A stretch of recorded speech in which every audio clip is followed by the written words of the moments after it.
नमस्कार, मैं हूं दिबांग। आप देख रहे हैं विशेष चलिए हो जाए बात मेरे यानी दिबांग और सुमन जो एबीपी आनंद से है के साथ। और हमारे आज के खास मेहमान वो शख्स जिस पर पूरे देश की नज़र है यानी कांग्रेस अध्यक्ष राहुल गांधी। उनसे होंगे सभी सवाल।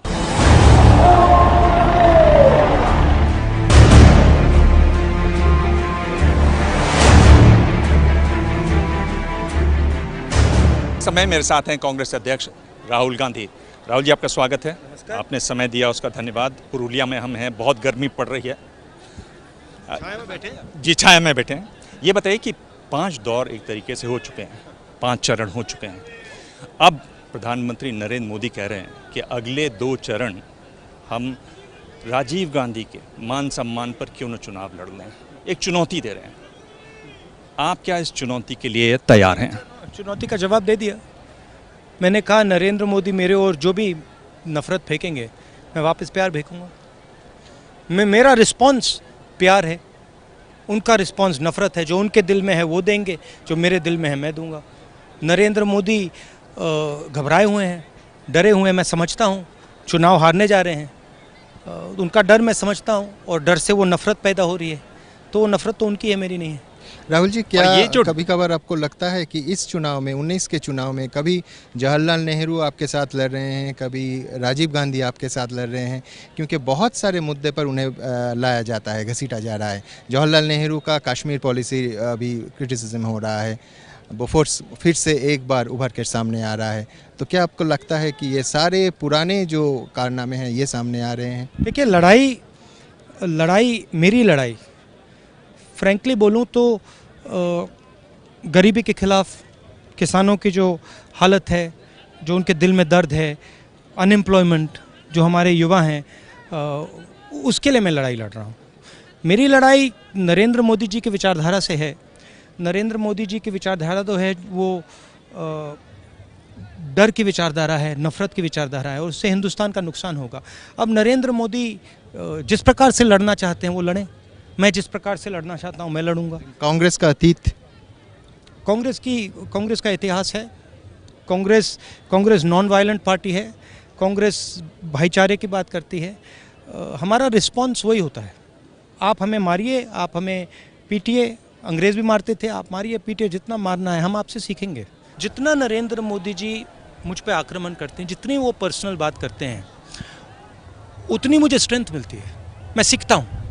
आपने मुझे कुछ गलत बोला, मैं 2 प्रकार से रिस्पॉन्ड कर सकता हूँ। एक, मैं आपको गलत तरीके से रिस्पॉन्ड कर सकता हूँ, और दूसरे, मैं आपको प्यार से रिस्पॉन्ड कर सकता हूँ। अगर मैंने प्यार से रिस्पॉन्ड किया, मैं सीखा। अगर मैंने नफरत से रिस्पॉन्ड किया, मैं फेल हुआ। ये बताइए, आप विपश्यना करते हैं लेकिन आप ही पर नहीं हमला हो रहा है। हमला हो रहा है आपके पिताजी को भ्रष्टाचारी नंबर 1 बोल रहे हैं, आपकी माताजी को कांग्रेस की विधवा बोल रहे हैं। क्या असर होता है? ये तो आप ही नहीं है। कोई असर नहीं। देखिए,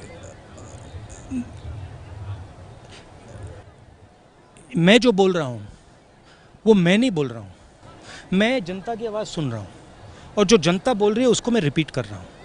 वही काम मेरे पिता करते थे, वही काम मेरी दादी करती थी, वही काम ये हमारी सेना जो है करती है, वही काम हिंदुस्तान के किसान करते हैं। तो आपको जो भी बोलना है बोलिए, मज़े लीजिए, जो भी आपके दिल में आए, जितना भी आपको मुझे गाली देनी है दीजिए, मैं सब सह लूँगा। जितना मतलब मैं अभी बोल रहा हूँ, जितनी भी नफरत से नरेंद्र मोदी मुझे बात करें, उससे 10-15 गुना नफरत तो मैं खा सकता हूँ 2 मिनट में। वो तो मतलब पता भी नहीं लगता मुझे।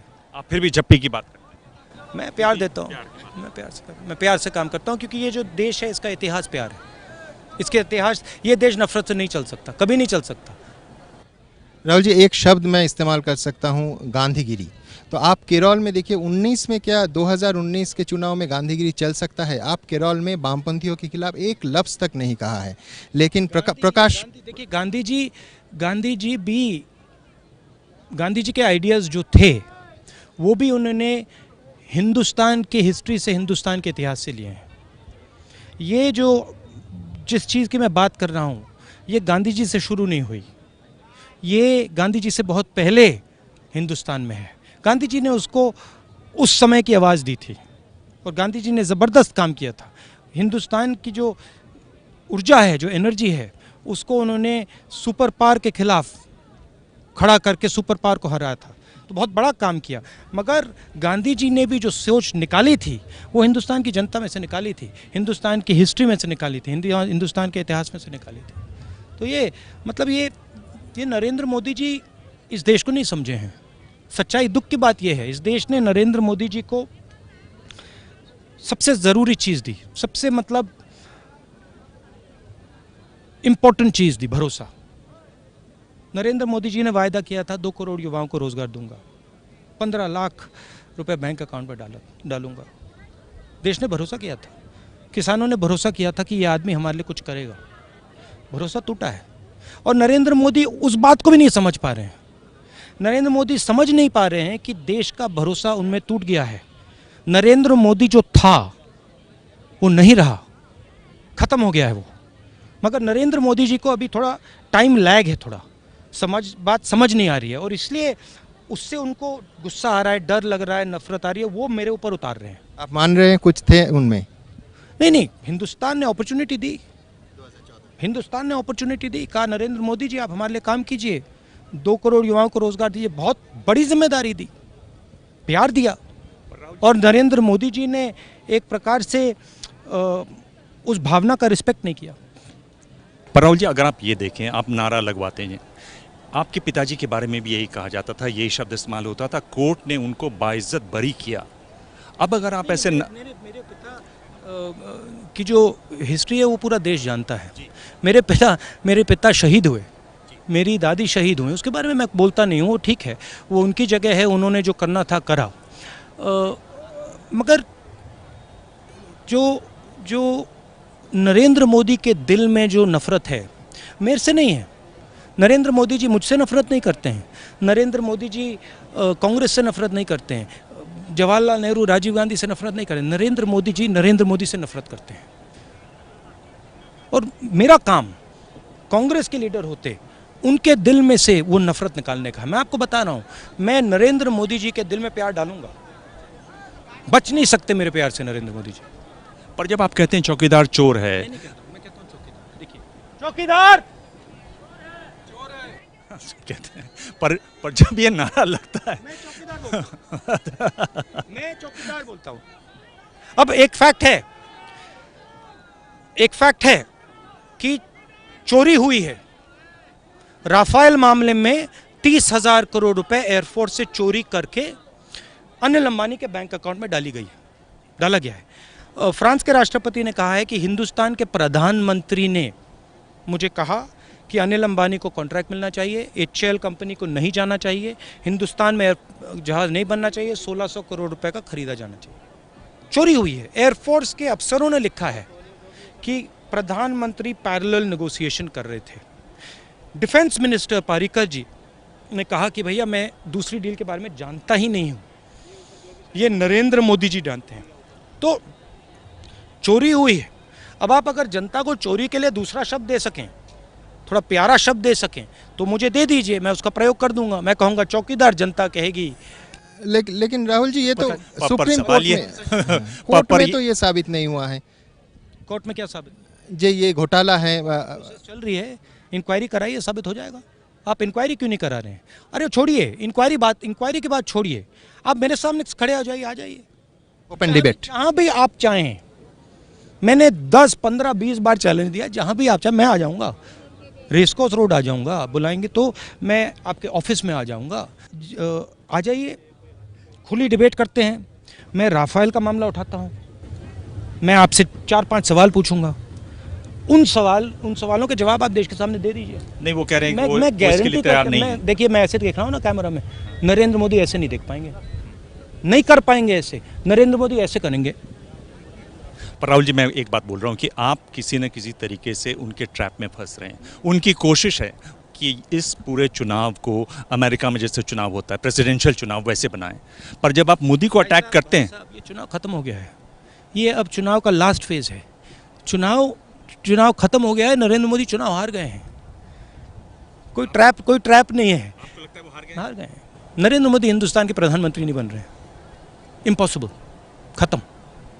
और इसीलिए नरेंद्र मोदी जी के दिल में इतना गुस्सा है, इसीलिए इतने इस प्रकार से मेरे पर आक्रमण कर रहे हैं। आपने आइडियोलॉजी नहीं चुनी, इनकी पार्टी नहीं चुनी, आपने नरेंद्र मोदी को चुना। नहीं, आइडियोलॉजी चुनी।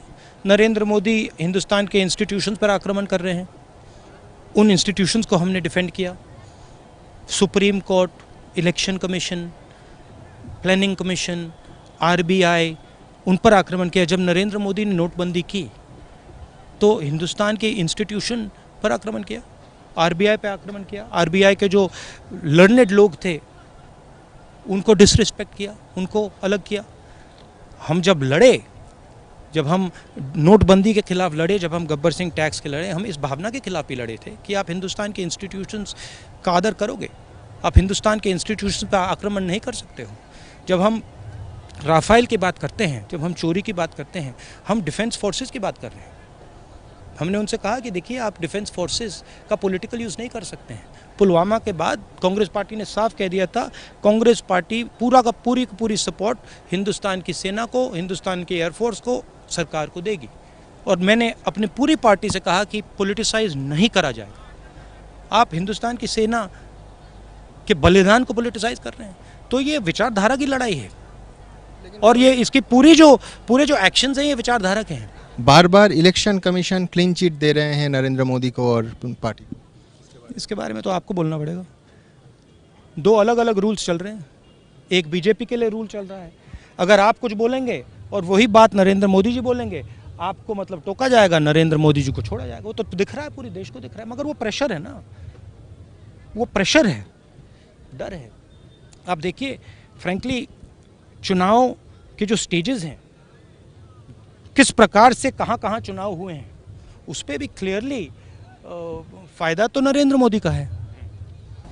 पर ऐसा कह रहे हैं, मैं नहीं कह रहा हूँ, तो सब लोग कह रहे हैं। पर ऐसा लग रहा है कि कांग्रेस में भी आप ही बहुत एग्रेसिवली सामने आकर बिना डरे मोदी और बीजेपी पार्टी लड़ रही है, कांग्रेस पार्टी लड़ रही है। हमारे चीफ मिनिस्टर लड़ रहे हैं, गहलोत जी, कमलनाथ जी, बघेल जी, हमारे सब चीफ मिनिस्टर्स, अमरिंदर सिंह जी, सब लड़ रहे हैं। कांग्रेस पार्टी लड़ रही है। मैं कांग्रेस प्रेसिडेंट हूँ, तो थोड़ी ज़्यादा जिम्मेदारी मेरे पे पड़ती है। तो भारी है जिम्मेदारी? नहीं, बिल्कुल नहीं। आपने कहा कि ये चुनाव हार चुके हैं नरेंद्र मोदी, तो क्या आप कह रहे हैं कि अब नया प्रधानमंत्री बनेगा? क्या आप प्रधानमंत्री पद के उम्मीदवार हैं? ये तो देश के ऊपर है, मैं कैसे आपसे कह सकता हूँ। स्टैलिन बोल रहे हैं कि आप ही को प्रधानमंत्री तो सब ठीक है, वो तो सब ठीक है। मगर देखिए, मेरा काम देश के इंस्टीट्यूशंस की रक्षा करने का है। मेरा काम जो आवाज़ है, देश की आवाज़ है, जो दर्द है, उसको सुनने का है। मैं अपना काम करता हूँ। जो निर्णय हिंदुस्तान की सरकार, हिंदुस्तान के लोग लेंगे, वो उनके ऊपर है। मैं कैसे कह सकता हूँ? पर हिंदुस्तान के लोग लेंगे मतलब जो हिंदुस्तान के लोग कहेंगे, यानी जो पार्टी सबसे बड़ी पार्टी बनेगी, जो हिंदुस्तान की जनता कहेगी, उसका मैं पालन करूँगा। वो मालिक है। पर हिंदुस्तान की जनता ये नहीं कहेगी कि प्रधानमंत्री कौन बनेंगे। वोट तो वोट देगी पार्टियों को। अगर कांग्रेस सबसे बड़ी, पता लग जाएगा, वोट से पूरा पता लग जाएगा। 23 तारीख के बाद पूरा का पूरा साफ हो जाएगा हिंदुस्तान की जनता ने क्या कहा है। उससे पहले मैं इस सवाल का जवाब नहीं दे सकता हूं, क्योंकि मैं उनकी आवाज़ को सुनकर काम करता हूं। वो मालिक है, मैं उनका काम करता हूं। राहुल जी, गठबंधन के बात पे आए। हम जिस राज्य में बैठे हैं, यहाँ 19 जनवरी को महागठबंधन का ब्रिगेड पैरेड ग्राउंड में एक रैली हुआ था, जहाँ आप खुद खत लिखे थे और मल्लिकार्जुन खड़गे जी को वहाँ भेजा। फिर उसके बाद से आज तक ममता बनर्जी, मायावती, आप किसी के साथ कांग्रेस का मिल नहीं रहा है और रैलीज में हमला चल रहे हैं एक दूसरे पे। देखिए, साउथ से स्टार्ट करते हैं। अभी आपने स्टालिन जी की बात की, केरला में चलिए यूडीएफ, महाराष्ट्र में चलिए शरद पवार जी। सॉरी, एक बार सवाल का जवाब तो देने दीजिए। प्रेस कॉन्फ्रेंस करके प्रकाश कारात बोल रहे हैं कि राहुल गांधी को हराने के लिए उस क्षेत्र में सब कुछ करेंगे एलडीएफ और सीपीआईएम। केरला में, और करना चाहिए, बिल्कुल करना चाहिए। आप तो गांधीगिरी कर रहे हैं। नहीं, गांधीगिरी का मतलब नहीं कि हम अपनी विचारधारा के लिए नहीं लड़ेंगे। क्या गांधी जी लड़े नहीं थे क्या? बिल्कुल, सीपीएम को बिल्कुल लड़ना चाहिए और हम भी लड़ेंगे। लेकिन उनके खिलाफ आप कुछ नहीं बोल रहे हैं। नहीं, मैं केरल में मैसेज देने के लिए गया था। मेरा काम था कि जो साउथ के लोग हैं उनको लग रहा है कि हिंदुस्तान में हमारी जिस प्रकार से आवाज़ सुनाई देनी चाहिए, उस प्रकार से नरेंद्र मोदी जी उस आवाज़ को दबा रहे हैं। इसलिए मैंने कहा कि मैं मैसेज देने के लिए साउथ से लड़ूंगा। मगर चलते हैं वापस अलायंस पर। महाराष्ट्र, बिहार, झारखंड, जम्मू कश्मीर, इन सब जगह तो हमारा अलायंस है, नेशनल अलायंस है, ठीक है। अब बचा बंगाल। बंगाल में सेक्युलर पार्टी आएगी, नॉन सेक्युलर पार्टी आएगी? क्या लगता है आपको? सेक्युलर पार्टी आएगी। चलिए यूपी की बात करते हैं। यूपी में सेक्युलर फॉर्मेशन जीतेगा, नॉन सेक्युलर फॉर्मेशन जीतेगा। उसमें हमारी सीटें आएंगी, उसमें बीएसपी और एसपी की सीटें आएंगी। बीजेपी के लिए का दरवाज़ा हमने सब जगह बंद कर दिया। सेकुलर पार्टियों में दरार और अपने बीच ये जो टेंशन रहता है। अब आप क्या एक्सपेक्ट करते हैं कि टेंशन नहीं रहेगा? क्यों नहीं रहेगा? और होना चाहिए। उनकी पॉलिटिकल पोजीशन थोड़ी अलग है, हमारी थोड़ी अलग है। अब यूपी में समाजवादी की जो व्यू है हमसे थोड़ी अलग है, हमारी थोड़ी अलग है। क्यों नहीं टेंशन होगा? बिल्कुल होगा, होना चाहिए। मगर कोऑपरेशन भी है। मैंने बोला है, प्रियंका से और सिंधिया जी से बोला है, जी देखिए जहां हमारा कैंडिडेट जीत रहा है वहां पे हमें पूरा दम लगाकर जितवाना है। जहां लग रहा है कि हमारा कैंडिडेट फाइट में नहीं है उधर बीजेपी के कैंडिडेट्स को हराना है। सिंपल सीधी सी बात है। मगर हम अपनी विचारधारा के लिए तो लड़ेंगे ना, पार्टी के लिए तो लड़ेंगे। तो ये थोड़ा जिसको आप बहुत बड़ा बना देते हैं, ये थोड़ा टेंशन रहता है। मेरा मतलब मेरी रिलेशनशिप नेशनल लीडर से बहुत अच्छी है, और सबसे, मायावती जी, ममता बनर्जी से मैं रिस्पेक्ट करता हूँ। देखिए सुनिए, ममता जी की मैं रिस्पेक्ट करता हूँ, उनकी जगह है, उनकी पार्टी है, हम लड़ रहे हैं, बंगाल में लड़ रहे हैं। बट पर्सनली मेरा ममता जी के खिलाफ, मायावती जी के खिलाफ, अखिलेश यादव जी के खिलाफ कुछ नहीं है। जो नाम प्रधानमंत्री पद के लिए आ रहे हैं उसमें ममता बनर्जी, मायावती, शरद पवार, चंद्रबाबू नायडू, इनमें से आपको कौन ज़्यादा पसंद है? नहीं, जैसे मैंने पहले बोला, मेरा लक्ष्य 23 मई तक फुल एनर्जी डालकर बीजेपी, आरएसएस, नरेंद्र मोदी को हराने का है। मैं इस बात में आऊँगा ही नहीं, क्योंकि मैं जानता हूँ ये आप डिस्ट्रैक्ट करने के लिए कर रहे हैं। मैं उसमें फंसूंगा ही नहीं। मैंने मतलब जैसे अर्जुन ने आग देखी थी, मैंने आग देख ली, वहाँ मैं तीर मारूंगा और वो तीर लगेगा जाके। उसके बाद आँख में है कि जो हिंदुस्तान के इंस्टीट्यूशंस हैं, हिंदुस्तान की कल्चर को कॉन्स्टिट्यूशन है, उसकी रक्षा करनी है। और जो हिंदुस्तान की जनता की आवाज़ है, जिसको नरेंद्र मोदी, आरएसएस दबाने की कोशिश कर रहे हैं, उस आवाज़ को सपोर्ट करना है। मुझे और कुछ नहीं दिख रहा। ममता बनर्जी बोलते हैं कि वो बच्चा है, नादान है, तो उसके खिलाफ कुछ नहीं बोलेंगे। आप मेरे बारे में जो भी लोग बोल रहे हैं वो बोल सकते हैं, मुझे कोई प्रॉब्लम नहीं। मैं सीखता हूँ। अगर कोई मुझे कहता है कि मेरे बारे में कुछ कहता है, मैं सुनता हूँ, सीखता हूँ। उनका एक आरोप ये भी है कि आपके दो उम्मीदवार, बड़े उम्मीदवार अधीर चौधरी और अभिजीत बाबू, दोनों आरएसएस के मदद से लड़ रहे हैं। ऐसी बात नहीं, हो ही नहीं सकता। अधीर को तो मैं जानता हूँ, बहुत अच्छी तरह जानता हूँ, हो ही नहीं सकता, सवाल नहीं उठता। एक जो विपक्ष जो आरोप लगाता है वो ये कहता है कि जब सोनिया गांधी पार्टी की अध्यक्ष थी, हम जानते थे कि अगला अध्यक्ष कौन बनेगा, राहुल गांधी बनेंगे, इसमें सिर्फ गांधी नेहरू परिवार के ही लोग बन सकते हैं। ये जो विपक्ष लगातार खूब बोलते हैं, प्रधानमंत्री भी बोलते हैं, पार्टी अध्यक्ष भी बोलते हैं। इंटरेस्टिंग बात है, आपने मुझे बोला कि राजीव गांधी जी का आखिरी इंटरव्यू आपने किया, कितने साल हुए?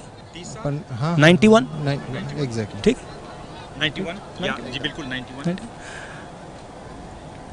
तब से आज तक गांधी फैमिली का कोई प्राइम मिनिस्टर नहीं हुआ। तभी मनमोहन सिंह जी 10 साल रहे, राव जी रहे, तभी नरेंद्र मोदी जी ऑब्सेस्ड हैं। मतलब नरेंद्र मोदी जी ऑब्सेस्ड क्यों हैं? क्योंकि वो जानते हैं कि हम विचारधारा की लड़ाई लड़ते हैं, और वो जानते हैं कि हमारा एक प्रकार से रिश्ता है जनता के साथ। हम सुनते हैं, जनता की बात सुनते हैं, प्यार करते हैं हम जनता से। मगर अगर आप देखें तो हिंदुस्तान 10 साल मनमोहन सिंह जी प्रधानमंत्री, उससे 5 साल पहले नरसिम्हा राव जी, ये कांग्रेस के थे ना, या ये किसी और पार्टी के थे? कांग्रेस के ही थे ना, है ना? गलती तो नहीं कर रहा ना मैं? अच्छा, इस राज्य में लेफ्ट के साथ आपका गठबंधन होने वाला था, लेकिन वो लास्ट अध्याय में कुछ बिगड़ गया। क्या हुआ? मतलब डिस्कशंस में बात बन नहीं पाई। हमारे लोग और उनके बीच में जो सोल्यूशन निकलना था, नहीं निकल पाया। ठीक है, कोई प्रॉब्लम नहीं। लेफ्ट फ्रंट का चेयरमैन ये आरोप लगाए हैं कि उसमें भी करप्शन है, मनी बैग है। ऐसी बात नहीं, बिल्कुल नहीं। अब अगर लेफ्ट फ्रंट चाहे कि हम बिल्कुल मतलब अपने आप को बंगाल से मिटा दें, हम नहीं करेंगे। दो तीन आरोप जो आप पर लगते हैं उसमें एक नागरिकता वाला सवाल है। राहुल जी, बार बार सवाल क्यों आ जाता है? ये क्या वजह है कि ये अब बार बार मतलब देखिए, मेरे पिता के बारे में आता है, मेरे बारे में आता है। आप जो इंक्वायरी, आप सरकार में है ना, आप जो इंक्वायरी कराने करा लीजिए। आपको पता लगाना है, पता लगा लीजिए। अगर आपकी सच्चाई निकल गई तो एक्शन ले लीजिए, जेल में डाल दीजिए मुझे, करिए। आप 5 साल से सरकार में हैं, क्यों नहीं किया आपने? करो, मैं नहीं डरता हूँ। एक जो पर्सनल आरोप और जो अभी अभी प्रधानमंत्री लगाना शुरू किया, कहा कि इनके जो पार्टनर थे उनको भी ऑफसेट ना लगाओ, पूरा इंक्वायरी करो ना। आप 5 साल से हो, करो, क्यों नहीं कर रहे हो? कुछ है ही नहीं, करो जितना करना है। आप सरकार, आप प्राइम मिनिस्टर हो, करो, क्यों नहीं किया आपने पिछले 5 साल? आपको डर नहीं है? क्या डर? अरे भैया, सच्चाई पे काम करता हूँ मैं सच्चा आदमी हूँ, क्या डरना है मुझे? राहुल जी, न्याय के बारे में आते हैं। कुछ इकोनॉमिस्ट का कहना है कि ये जो है ये देश के इकोनॉमी पर बहुत बड़ा बोझ डालने वाला। न्याय के 2 लक्ष्य हैं। एक लक्ष्य है कि गरीबों पर जो अत्याचार नरेंद्र मोदी जी ने किया है, गरीबों को न्याय देने का फर्स्ट, और वो सिंपल है। 25 करोड़ लोग, 5 करोड़ परिवारों को महिला के बैंक अकाउंट में साल का 72,000 रुपये, 5 साल का 3,60,000 रुपये, उस दिन तक जब तक उनकी आमदनी 12,000 रुपये प्रति महीना की होगी। जैसे उनकी आमदनी 13-14,000 होगी, न्याय बंद हो जाएगा उनके लिए। मगर न्याय के पीछे एक दूसरी सोच है, और बहुत पावरफुल सोच है। नरेंद्र मोदी जी ने जब नोटबंदी की, गब्बर सिंह टैक्स लागू किया, तो जो जनता की परचेजिंग कैपेसिटी थी, उन्होंने उसको डिस्ट्रॉय कर दिया, नष्ट कर दिया। जेब से पैसा निकाल दिया, घर से पैसा निकाल दिया, अनिल अंबानी को दिया, नीरव मोदी को दिया।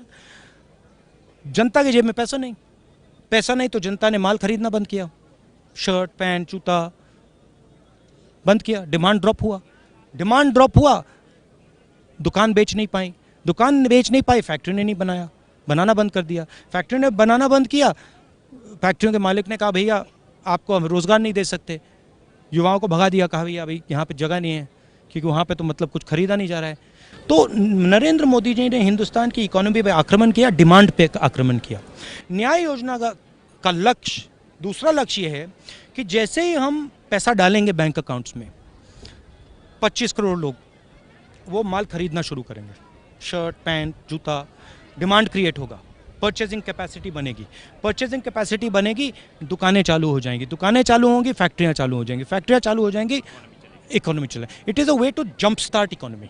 एंड फ्रैंकली, जो आपने अभी बोला कि इकोनॉमी से आपने बात की है, it can not be correct, because हमने एक से नहीं, दुनिया के टॉप इकोनॉमिस्ट से हमने सिर्फ बहुत दो राय हैं, पर इसमें राहुल जी, सुनिए। इसमें जो हमने सिस्टमैटिकली 6 महीने से हम इस पे लगे हैं। सिस्टमैटिकली हमने इसको 6 महीने के लिए असेस किया है, नंबर्स चेक किए हैं, रीचेक किए हैं, और हमने टॉप इकोनॉमिस्ट से पूछा है। तो इससे ज़बरदस्त फ़ायदा होने वाला है। मेन मुद्दा चुनाव का, और अब हमारा ये आ गया, चौपर आ गया है तो मुझे जाना पड़ेगा। मेन मुद्दा चुनाव का बेरोजगारी, किसानों की हालत और भ्रष्टाचार। और नरेंद्र मोदी आगे पीछे दौड़ रहे हैं, मगर इन सवालों के जवाब नहीं दे पा रहे हैं। आज हिंदुस्तान में 27,000 युवा 24 घंटे में रोजगार खोते हैं। वो है नरेंद्र मोदी का मेक इन इंडिया। 27,000 खोते हैं। 45 साल से सबसे ज्यादा बेरोजगारी हिंदुस्तान में आज है, नरेंद्र मोदी जी का काम। तो नरेंद्र मोदी जी को देश को बताना चाहिए कि वो बेरोजगारी के लिए क्या करने जा रहे हैं, और पिछले 5 सालों में उन्होंने किस प्रकार से फेल किया। किसानों की बात करनी चाहिए और भ्रष्टाचार की बात करनी चाहिए। नरेंद्र मोदी जी को देश को बताना चाहिए कि अनिल अंबानी को 30,000 करोड़ रुपए उन्होंने क्यों दिए। आपका बहुत बहुत धन्यवाद। राहुल जी, मेरे पास एक आखिरी सवाल है। ये जो वाड्रा पर ईडी के जिस तरह से केसेस चल रहे हैं, जो भी आपको करना करिए ना, आप इन्वेस्टिगेट कीजिए। मैं इन्वेस्टिगेशन थोड़ी रोक रहा हूँ। आप प्रधानमंत्री आप करिए, एक काम करिए, आप प्लीज राफेल का भी करा दीजिए, राफेल का इन्वेस्टिगेशन करा दीजिए, जेपीसी लगवा दीजिए, उससे तो मत भागिए ना। मैं तो तैयार हूँ, आप करिए जो इन्वेस्टिगेशन। आखिरी सवाल, 2 सीटों से आप लड़ रहे हैं, लास्ट सवाल, 2 सीटों से आप लड़ रहे हैं, वायनाड से लड़ रहे हैं, अमेठी से लड़ रहे हैं। लोग ये कह रहे हैं कि आप अमेठी छोड़ेंगे क्योंकि गांधी नेहरू परिवार से जो भी चुनाव लड़ते हैं, संजय गांधी, राजीव गांधी आपके पिता, आपकी माँ सोनिया गांधी, आप खुद जब पहला चुनाव लड़ते हैं तो अमेठी से लड़ते हैं, आप वो सीट छोड़ेंगे और प्रियंका गांधी वहाँ से, जब पहला चुनाव जो आपने लड़ा पॉलिटिकल कैरियर में, जो पहला चुनाव लड़ा, संजय गांधी, राजीव गांधी, सोनिया ने कौन सा छोड़ा? नहीं, उन्होंने पहला चुनाव जो लड़ा वो अमेठी से लड़ा। वो सब हर टाइम अमेठी से लड़ते हैं। हाँ, वही मैं कर रहा हूँ। नहीं, सोनिया जी अमेठी से लड़ी। नहीं, वो आप छोड़ने की बात कर रहे थे क्या? नहीं, आप अमेठी से लड़े पहला चुनाव, तो अब आप दोनों से जीतते हैं तो आप अमेठी छोड़ेंगे ताकि प्रियंका गांधी वहाँ से चुनाव लड़े। वो मैंने डिसाइड नहीं किया है, वो मैंने डिसाइड नहीं किया है। चुनाव को 23 मई को आने दीजिए, फिर डिसाइड करेंगे। कितनी सीटें आती हैं आपको लग रही हैं? जनता के ऊपर है, मैं कौन होता हूँ कहने के लिए। Thank you. थैंक